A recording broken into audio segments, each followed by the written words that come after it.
विरोधकांच्या लंकेचं दहन करायचं असा घणाघात मुख्यमंत्री शिंदेंनी केलेला आहे। तसंच निलेश लंकेंचा पराभव करण्याचं आवाहन देखील त्यांनी केले। दुसरीकडे विरोधकांकडे फक्त इंजिन आहे, डबे नाहीत असा हल्लाबोल देवेंद्र फडणवीसांनी केलेला आहे।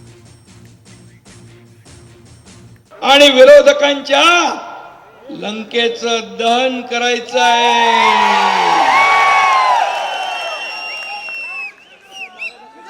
हे बरोबर लक्षात ठेवा।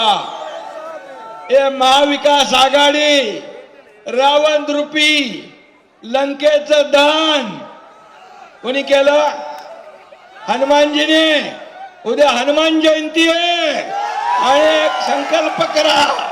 सोनियाजीच्या इंजिन मध्ये राहुल गांधी बसतील, उद्धव ठाकरेंच्या इंजिन मध्ये आदित्य ठाकरे बसतील आणि शरद पवार साहेबांच्या इंजिन मध्ये फक्त सुप्रिया सुळेंकरता जागा आहे। बंधूंनो, तुमच्या करता ते जागा नाही आहे।